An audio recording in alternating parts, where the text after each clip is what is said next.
Good morning, greetings, friends, and welcome to The Bright Side, your nutritional program dedicated to the understanding of the vast world of nutrition and nutritional supplementation.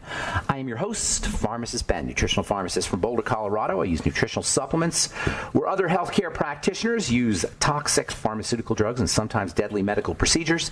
If you suspect that there are natural nutritional roads to your vitality and health and well-being, and to addressing your health challenges, whatever they may be, but you don't know where to begin, you have come to the right place. As you listen to The Bright Side every day, you are more and more in control of your body, you are more and more knowledgeable, and you know you can overcome any health issue. That is why we are here every day on The Bright Side, helping clear up the sometimes confusing world of nutrition and nutritional supplementation. Over the last 33 years of practicing pharmacy, I have seen drug-free recoveries from diabetes, hypertension, obesity, skin diseases like acne, psoriasis, eczema, rosacea, digestive ailments, autoimmune issues of all kinds. Recoveries that by the standards of modern medicine can only be called a miracle. But what is in the world of the body, what is in the world of biology, standard operating procedure. Because the human biological system is a healing system. It's a regenerating system. It is designed divinely to heal and renew itself on a moment-to-moment basis. And while some folks may call that a miracle, it really is just the way the body works. If you have questions about health, nutrition, prescription drugs, if you want to wean yourself off your meds and get on a good nutritional supplement program, we are here for you on The Bright Side, and we welcome your calls at 844-236-6010. We love hearing from you, 844-236-6010. If you have a comment or success story, or if you just want to contribute to the conversation, 844-236-6010. is our number on The Bright Side. If you want to purchase longevity products or sign up to join the Bright Side Ben team, call 866-735-2470, 866-735-2470, or head to brightsideben.com, pharmacistben.com, or criticalhealthnews.com. You can purchase longevity products off the website. You can also click on the Join the Team link if you want to sign up to join the Bright Side Ben team for a one-time $30 fee. You can be in business for yourself and help spread the word about the power and importance of a good nutritional supplement program. Also want to remind you to check out our shopping site at truthnourishment.com. Got enzyme supplements and probiotic supplements, various tinctures and devices, EMF type devices, all at truthnourishment.com, truthnourishment.com, and our skin health products are all available at truthtreatments.com, truthtreatments.com. Okay, welcome back to The Bright Side. We have been talking about estrogen a lot. We're talking about fibromyalgia, pain, inflammation.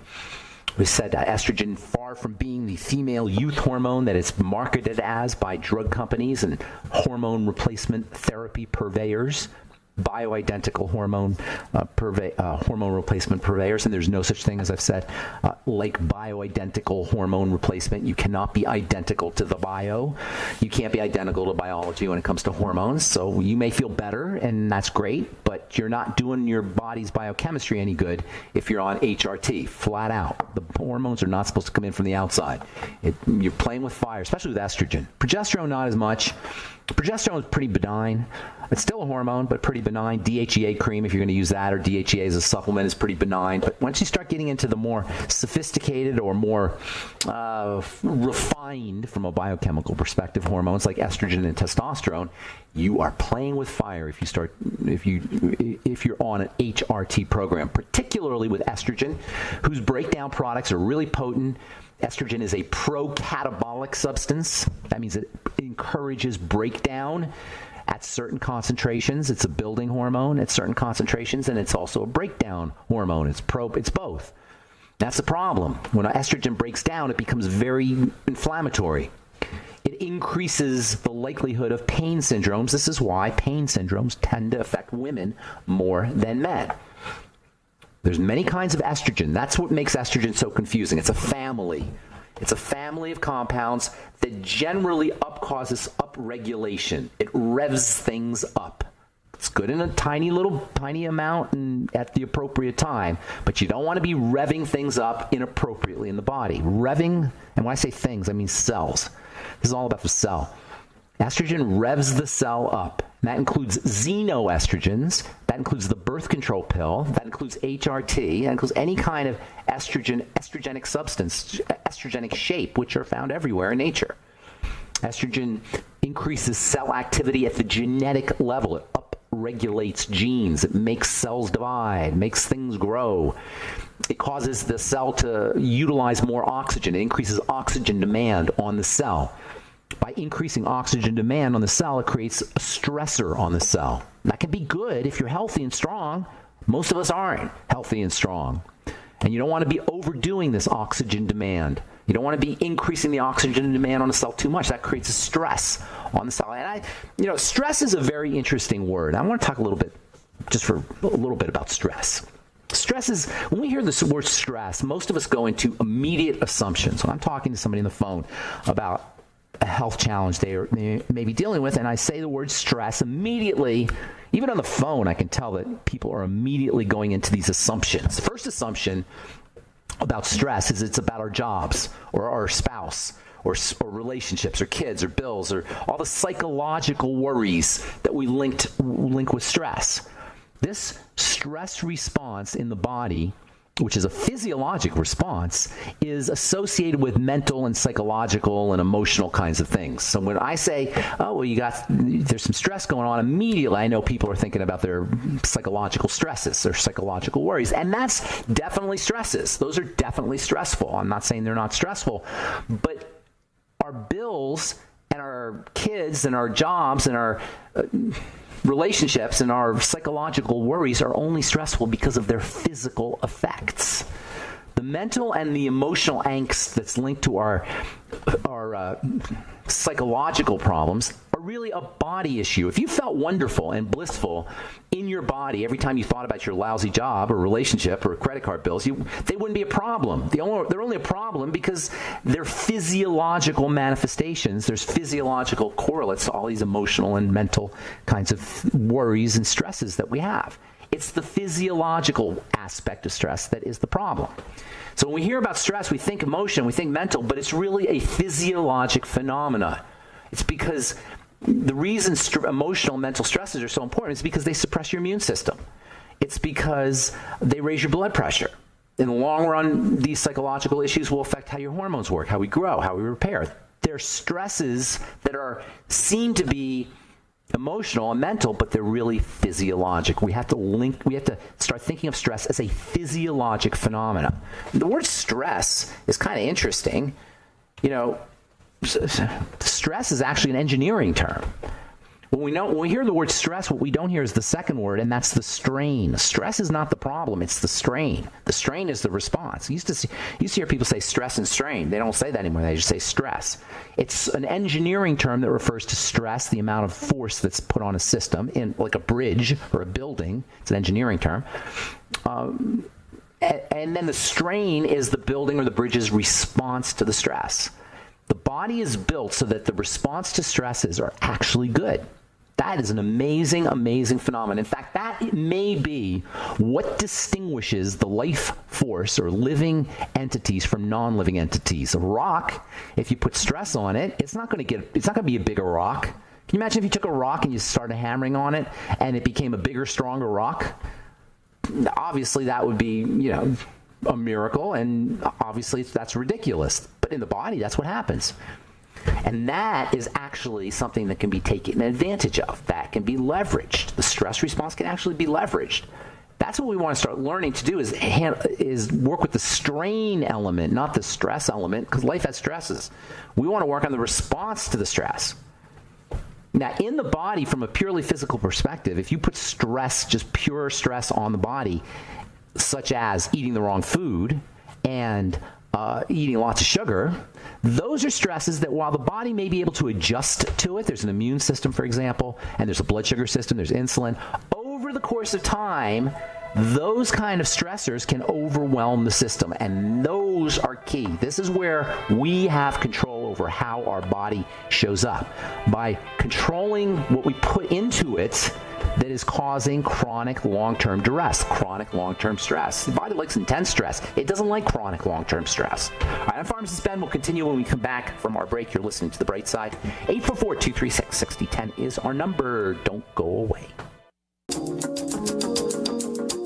Okay, we We are back on the bright side. I am Pharmacist Ben. 844-236-6010 is our number, and we do have lines open for you. We'll get your calls in our next segment. You can check out longevity products at brightsideben.com, pharmacistben.com, or criticalhealthnews.com, and our Truth Skin Health products at truthtreatments.com, truthtreatments.com. Never any preservatives, fragrances, fillers, waxes, emulsifiers, water, silicone, oil, nothing your skin doesn't need or doesn't want in any of our Truth treatments.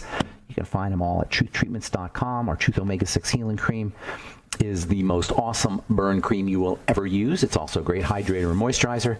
And we're actually looking for before and afters. I know a lot of you guys have been using our Truth Omega-6 Healing Cream for a few years. If you have before and afters, we'll get you a freebie. Get you a free $129 value jar of Truth Omega-6 Healing Cream if you send us a nice before and after that we can use.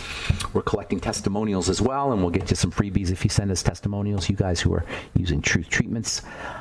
If anybody has a nice story, we love hearing those, and we'll make it worth your while if you send an email to support@truthtreatments.com, support@truthtreatments.com with your testimonial and your mailing address. All right, we're talking about this idea of stresses and strains, and really when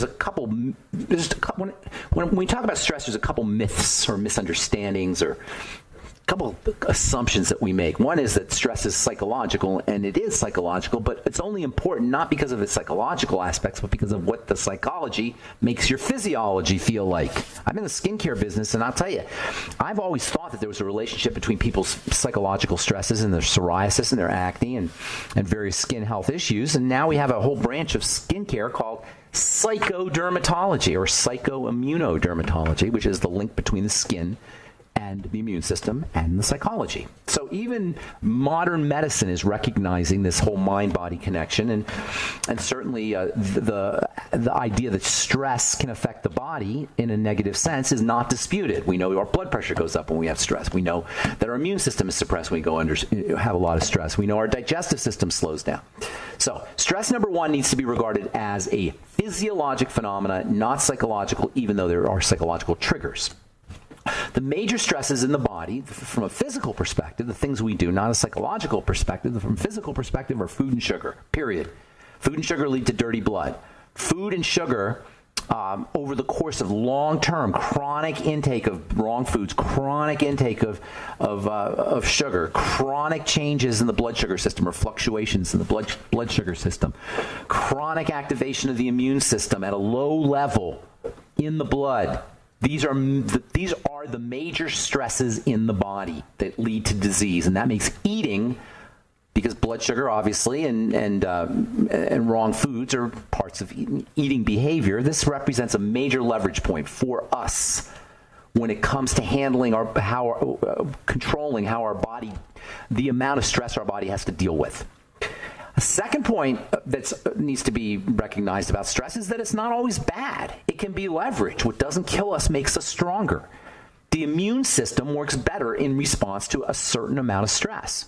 Not long-term chronic stress, but boom, intense stress, like a viral infection. The bone is stronger at the point of the break. Everybody knows about exercise. When the circulation is clogged, new vessels grow. All of these are part of an idea in biology called hormesis, Hormesis. They can actually inject toxins into your knee to cause an inflammatory response to help your arthritis. That's a classic example of hormesis. What doesn't kill us makes us stronger. Vegetables are poisonous. Yes, vegetables are poisonous.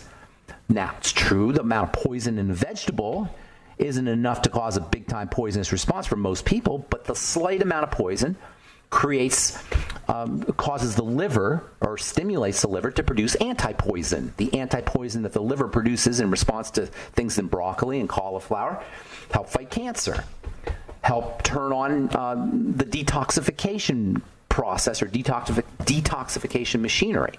So it helps you clear out estrogen more effectively. So the body has a stress response that is exquisite and can be leveraged. It can be taken advantage of, as in exercise. The first misunderstanding about stress is that it's a psychological phenomena, or that the problems are psychological or mental or emotional. The problems are physiological, even if they're triggered by psychology. The second misunderstanding is that it's bad. It's not always bad. You've got hormesis. You've got exercise. The body can become stronger when it's under stress. In the world of skin, this is particularly important. If you want to keep your skin healthy, if you want to keep your skin young, if you want to keep your skin anti-aged, hit it with some stress periodically. How much, when I say periodically, whether that's 4 times a week or 5 times a week or once a week or once every 2 weeks, it's up to you and your skin. You got to figure out where your skin is, but the point I'm making here is stress is your friend when it comes to the skin, just like stress is your friend when it comes to your muscles. Stress is your friend when it comes to muscles because a certain amount of stress will actually make your muscles grow. Same with the skin. But here's the thing about these kinds of stresses. If you're going to leverage stress, what you're really talking about is leveraging the stress response. What you're leveraging is not the stress, you're leveraging the response to the stress. And in order for that response to be effective, you've got to have nutrition. You've got to be healthy. If you just got out of the hospital and you never lifted weights before, you're not going to sit on the bench and start benching 225 pounds. You're going to start with dumbbells, 5 pounds, if that. Because the stress response requires a certain context. You have to be strong enough to handle the stress response, and you got to have the raw materials to handle the stress response. In the skin, one of the best ways to to exercise the skin or to put a stressor on the skin so you can get a stress response is with acid. Acid is very interesting and also misunderstood. It's a major stressor. In fact, we grow in response to acid. Acid at the cell level is not acid. The cell doesn't see any acid. So when you hear about these things like you want your blood to be alkaline and you're too acidic and these are acidic foods, and there's a guy who wrote a couple books called The pH Miracle, and he sort of understood a little bit about it, but not a lot. He's actually in jail now. I don't know if he deserves to be in jail, but in any case, there's some misunderstandings around this idea of acid. Acid is to a cell protons, little charges. Acid is electricity. We call it acid, but really at the fundamental level, it's electrical energy. If you just put acid into the skin or acid into cells, you're going to burn those cells out. Cells work really hard in response to acid or protons. Don't be thrown off by that word protons. All that is a little piece of acid. Not really, but that's close enough for our intents and purposes here. Think of it like a little piece of acid. The cell absorbs these little pieces of acid. By the way, these little pieces of acid can actually come in through pumps. They call them proton pumps. And by inhibiting these proton pumps, you can stop cells from doing things. If it's a stomach cell, you can stop a stomach cell from secreting hydrochloric acid into the stomach by blocking protons. That's what a proton pump inhibitor is, PPI, Nexium. That's the classic proton pump inhibitor. Protons rev things up. Little pieces of acid rev things up. Now, that is a good thing or a bad thing. It's a bad thing if you don't have the wherewithal to handle all that revving up. It's a good thing if you do. So what do you need to handle all that revving up? Very interesting question. You're going to take advantage of protons, whether you're lactic acid from lifting weights or glycolic acid on your skin for stimulating the production of collagen. You got to have something else following that proton. I'll tell you what that is when I come back from our break. I'm Pharmacist Ben. You're listening to The Bright Side. We'll be back right after this.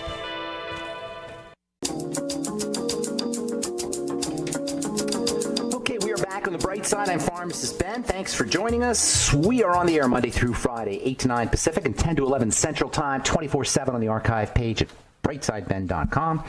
You can also find blog posts, news stories at brightsideben.com, videos at criticalhealthnews.com, which we're constantly updating, as well as pharmacistben.com, and a Join the Team Now link that you can click on at brightsideben.com, pharmacistben.com, or criticalhealthnews.com if you want to sign up to join the Brightside Ben team. Also, if you are in the Colorado area, in the Longmont, Colorado area, I should say, and you'll be around this Saturday, come to the Journey Church, 2000 Pike Road, Unit A, Longmont, 80501 at 10 a.m.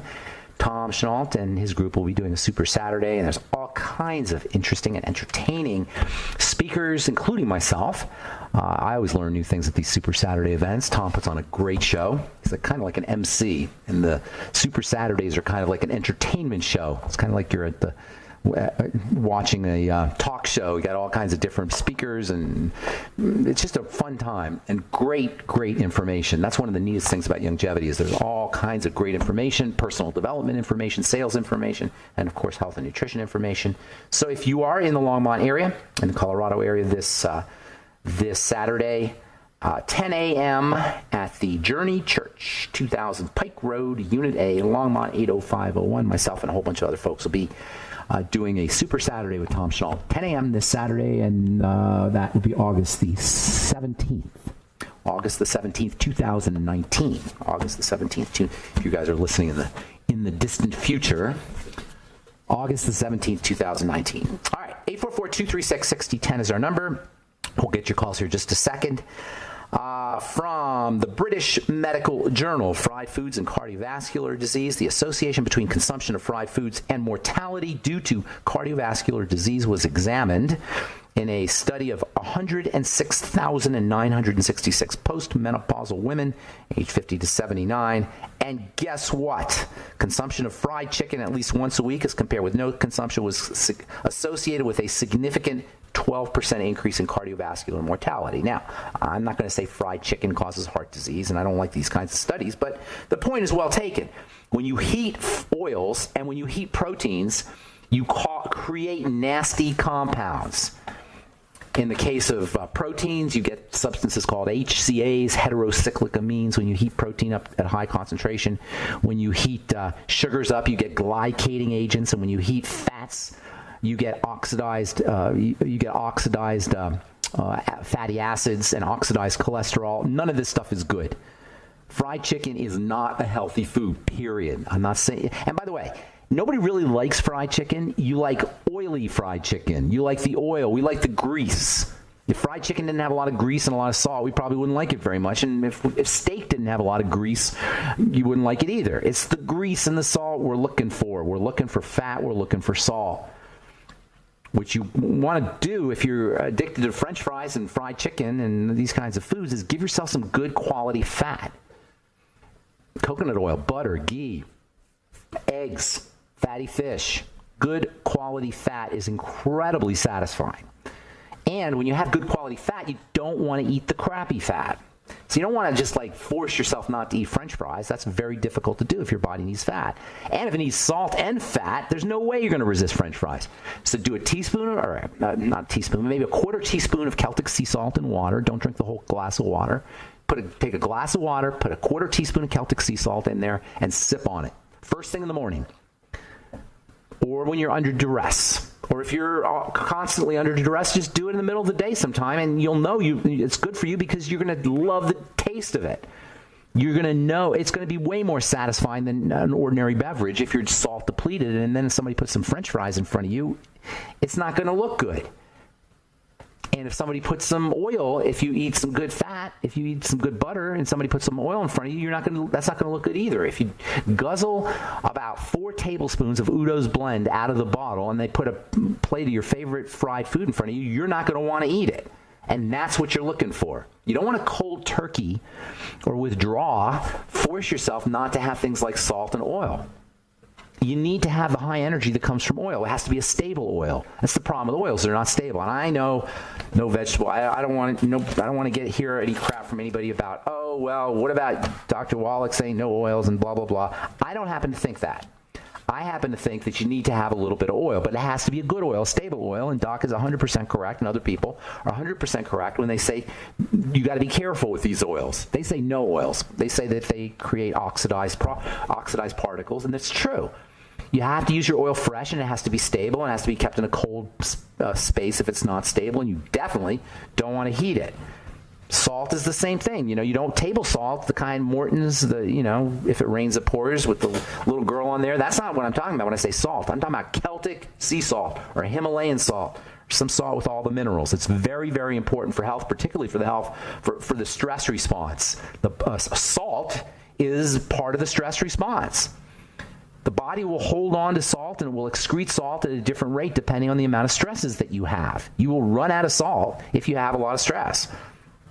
And that's where salt cravings come from. It's because we're under a lot of stress, under a lot of duress. All right, let me do one more here. We'll get your calls, 844-236-6010. This is from the Journal of the American Heart Association. Can aortic aneurysms, and by the way, not just aortic aneurysms, can aortic aneurysms and heart disease be prevented with diet? An aortic aneurysm is a bulge that occurs in the aorta, which is a major blood vessel that carries blood from the heart to the body. You can have this bulge when the connective tissue starts to deteriorate, and the question was asked, can aortic aneurysms be prevented with diet? In the Journal of the American Medical Association, dietary intake was assessed by a 66-item food frequency questionnaire in 1987 and again in 1993 in 13,000 individuals. And it turns out that individuals with a high dietary approach to stop hypertension, who ate a good diet, had a 40% lower risk of hospitalization for abdominal aortic aneurysms. That's an aneurysm that occurs in the abdominal aorta. Higher consumption of fruits, vegetables, whole grains, blah, blah, blah, was each significantly associated with a lower risk of abdominal aortic aneurysm. Again, I'm not a big believer in these kinds of studies, but the point is well taken. There are things you can do with your foods and with your diet, for better or worse, that will affect your cardiac and circulatory health. Make no mistake about it. Why is that important? Well, it's the leading cause of death, and probably the most expensive of all our healthcare expenditures are around heart and circulatory diseases.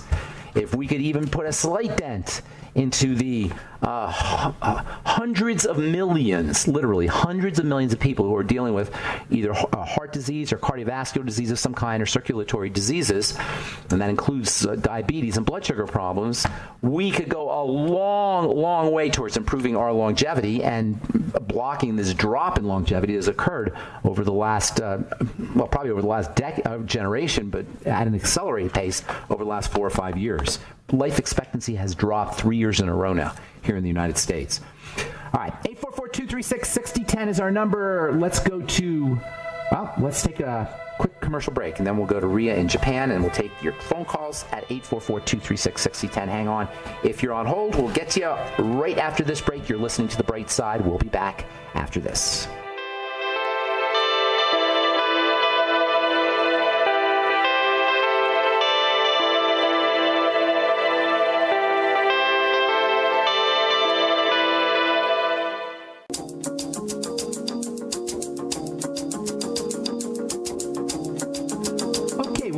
On the bright side, 844-236-6010 is our number. Got lots of lines open for you. Let's go to Japan and say good morning to Ria. What's up, Ria? Hi, Farm. Hello, Ria. How are you? I'm doing good. You got lots of time here, so what's going on? Nobody else wants to talk to us today, so it's all you. Can I just go ahead with the question then? Yeah, go ahead. Okay, so I'm treating myself as though I have leaky gut syndrome because I still have a lot of hair fall and like ridges in my nails that you said might be from like malabsorption and stuff. How do you feel, Ria? How do you feel? I feel much better, like taking a lot of the supplements that you recommended. I feel like I have a lot more energy, but I still get sleepy during the day and stuff like that. But I am much better, but I think I could still get better. Okay. And I'm still bothered by the hair fall and the nails. They're just, I wish they would get better. So I'm suspecting that that's from leaky gut. Okay. I really don't know, but that's what I think. And at the moment, I'm taking a bunch of supplements that you recommend, all the basics I think that you probably would recommend, like the ones that you recommend on the show. And besides that, I'm on the keto diet, and I fast 2 times a week. And by fasting, I mean I'm on the liquid bone broth fast for 2 times a week. So I have about 1 liter of bone broth, and that's you're cutting out there a little bit. Say that again. Ria, I just lost you. Say that again now. The last sentence about bone broth. Okay, so I have 1 liter of bone broth one day. I fast 1 whole day, and I do that twice a week. So tell me, I got your program. So what are you asking me exactly? Okay, so my question is, when I'm doing the bone broth fasting, how do I take my supplements? Like, do I stop taking the probiotics and the enzymes and everything, or do I... When you're fasting, you mean? Those, like... Yes, let's talk about fasting then. Okay, so what's the idea of fasting? A couple things. First of all, the main idea of fasting is you're stopping the stream of toxicity that's getting into your body. That's the main idea of fasting. The second idea of fasting is you're allowing the body to do what's called autophagy. Autophagy is when there's not a lot of stuff for the body to do or to process. It'll start to clear itself out of, it'll start to clear dead cells and inflammation and all the muck that's in the bloodstream and in the tissues out of the system. It'll start to work on cleaning rather than processing. So none of that's going to be affected by supplements.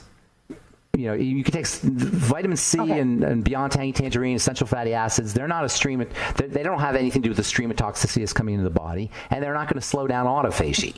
So you're not going to really disrupt your fast with things like the beyond tangy tangerine or the ultimate EFAs. Nonetheless, sometimes these nutrients require digestive juices to be maximally absorbed, and if you don't have those digestive juices because you're not eating anything, you might not get maximum absorption or maximum benefit for the supplements. So it could go either way. It's not the end of the world if you took a day off from your supplements. On the other hand, it's not really going to interfere with the fast if you do take the supplements. You may not get the maximum benefit from everything, but it's not going to. You're still going to get the benefits of the fast even if you take your supplements. Go ahead. I'm sorry. Okay. And my main question was with probiotics. Like, when I do the fast, will the probiotics affect me, like, have a better effect? That's a good question. And that you're basically asking, do the probiotics with food or without food? It depends on the brand. And there's really probiotics are the great unknown of nutritional supplementation, because with most nutritional supplements, you're dealing with molecules. With probiotics, you're dealing with living cells. Do you get that? A probiotic is a living... It's sort of simplistic. Maybe it's simplistic thinking, but I was thinking that if, like, my body and my intestines are pretty clear when I'm fasting, if I put probiotics and populate my intestines on an empty bacteria, stomach, that would be better. That may be. It depends on the brand. The probiotic strains are all different in the different brands. The proportions are all different in the different brands. How they grow the bacteria are all different. There's a lot of mystery around it. Not a lot of people know about it. It's best to go by the brand's suggestion to you on their directions. Whatever brand. What are you using? What brand? I'm using, I started a new brand called Hyperbiotics. It's a time-release probiotic. Okay, now if it's timed release, I'm not sure how that impacts. They're going to tell you on the directions whether you want to use it with food. They're going to tell you the directions. Now, Nightly Essence, I believe they tell you to use. It doesn't say to take with food, actually. Say again? It doesn't say to take with food. It doesn't say to take on an empty stomach, or either way, or it says take it on an empty stomach? Either way. It's just one time a day. Okay, well, there you go. Then that's what you want. I mean, that's then that's how you want to. It doesn't matter. I can't tell you the answer to the question. They know the answer to the question about their brand more than I do. So if they say it doesn't matter, it doesn't matter. That's basically that's what you want to go by, is the particular brand's advice. Now, and I had one more. Okay. For the Nightly Essence, for folks who are taking the Nightly Essence, I'm pretty sure they tell you to take it with food. Okay. Okay. Go ahead. What were you going to ask me? And I have one more question. Yeah. You had told us that we should be taking our vitamin Bs with all the Bs. Like, you don't want to take one B. You don't want to take one B without all the Bs. That's correct. Okay. In that case, if I were to take like a complete bee food, like eggs, if I were to eat like 2 eggs and then then take a B3 with the eggs or something, that would be the same idea. That would be the same. Except the thing is, my hair, so.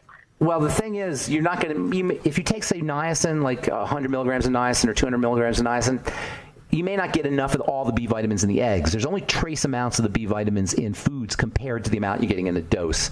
So again, there's no real. I can't tell you the answer to that. It may be enough. It may not be enough. Personally, I wouldn't mess around. I would just take a supplement or take enough B vitamins. They're excreted, so you can't really overdose on it. I wouldn't count on the eggs personally. But yes, your point is well taken. Right. The eggs do have foods can have a full spectrum of Bs, like eggs and liver and such. But I wouldn't be messing around. I would be taking them with.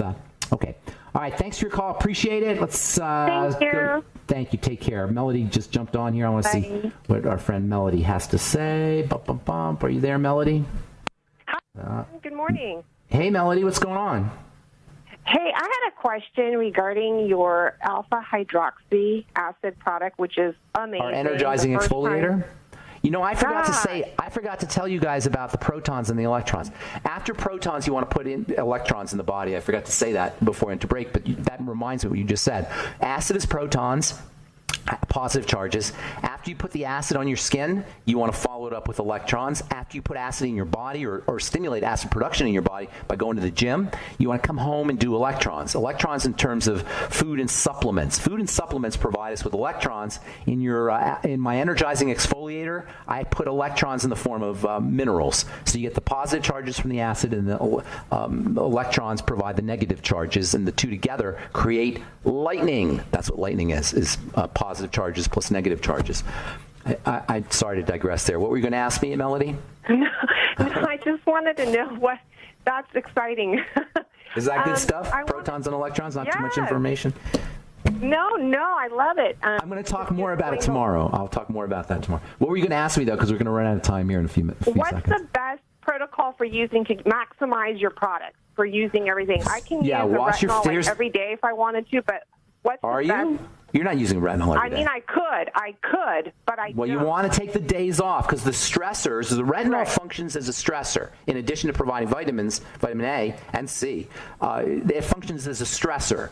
So you want to take days off between stressors. You don't want to go to the gym every day and work your arms every day. You're going to overtrain. You got to work your arms every third day. You know what I'm saying? When you go to the gym, you work body parts at different times because different days because the rest period is important. So leveraging the rest period is important. I'll talk more about it tomorrow. So the best thing you do is wash your face with our peppermint salicylic cleanser. Then use your once every 3 or 4 days or once every 2 to 4 days, we'll say, your energizing exfoliator.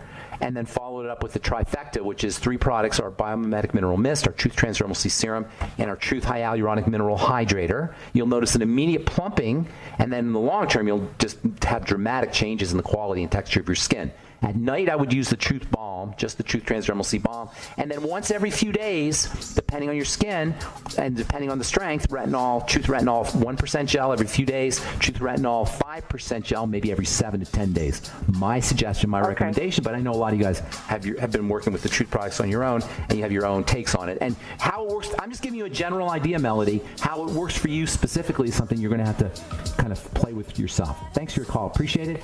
And I'm sorry if we left you on hold. Call back tomorrow. We'll get you first up. I am Pharmacist Ben. Check out our websites, brightsideben.com, pharmacistben.com, and criticalhealthnews.com for the longevity products, truthnourishment.com for our shopping products, nutritional supplements, powders, and enzymes.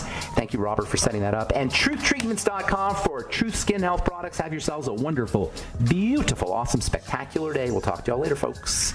Bye for now.